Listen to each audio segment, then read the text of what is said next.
y'all, this is Skylar with Nancy Ridge Farm, and today we're going through seeds. I have a lot here. There's no telling how much money honestly is on this table with all of these seeds. We just got done with Christmas. It is the 29th, and we need to figure out what we have, what we don't have, what we need to order, and just kind of figure out a game plan because we are going to be seeding things next week. So I need to see what we have and go from there. So there's a lot of seed here, but I'm going to separate from the vegetable seed and the flower seed. And the flower seed I'll separate out the summer flowers and the spring flowers. So the spring flowering is what I'm still seeding right now, or will start in the next week. But I still need to see everything I have so I can make seed orders accordingly. So I have a lot of certain things and not a lot of other stuff, but it's still a lot to go through. So we're just going to jump in and do it.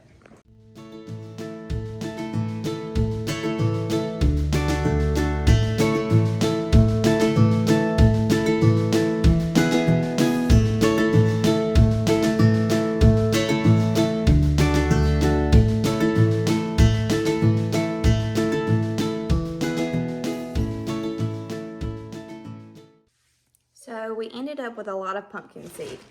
This is our pumpkin seeds from last year. This is some I traded flowers for. So it's a ton of pumpkin seeds. We weren't really sure if we were doing pumpkins this coming year, but I told my husband that from the looks of how much seed that we have, I think this is the Lord telling us that we need to. I'm just gonna say that.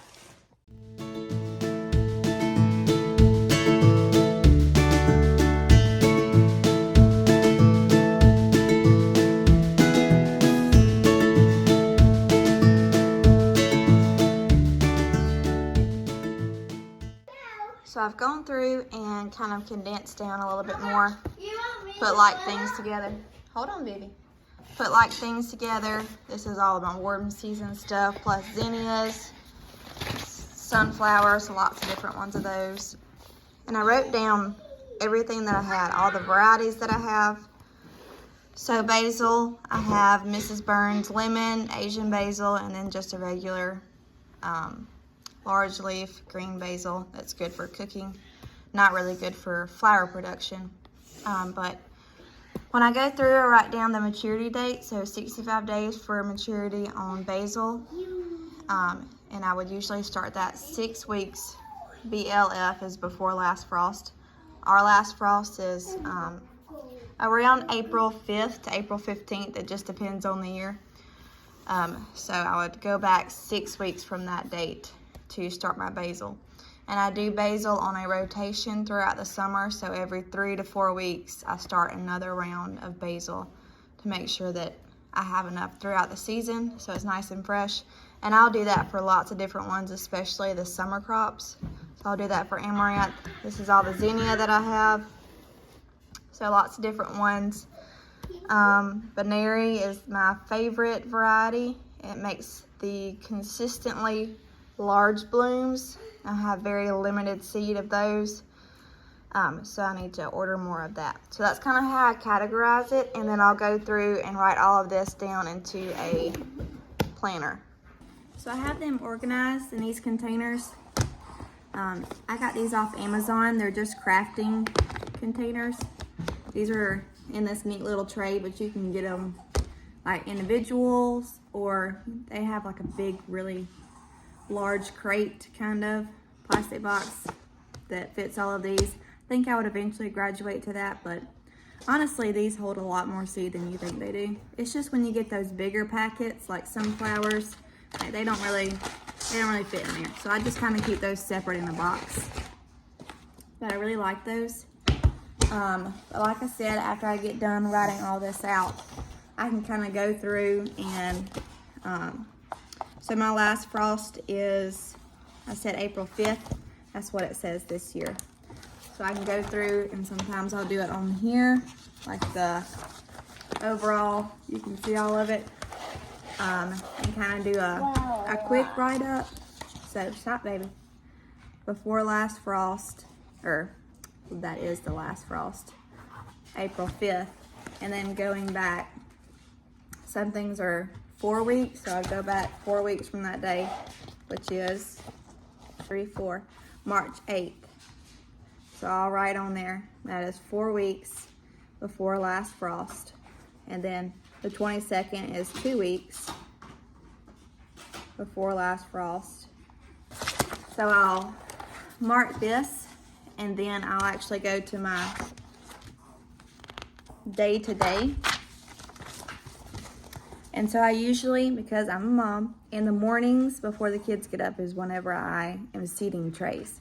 So if I can get out 1 or 2 trays a couple times during that week of the 4-week mark, then I can stay on track for actually having my seeds start on time. So that is the hope. And that's how I kind of work it. Sometimes it doesn't work out. Sometimes you just have to, hold on. All right, and we're back. Cutie. Okay, so we'll take our 4-week before last frost, which is March 8th.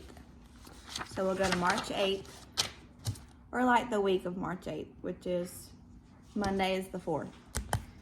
So I'll say that that's when we're gonna start sowing zinnias. Baneri is my favorite variety.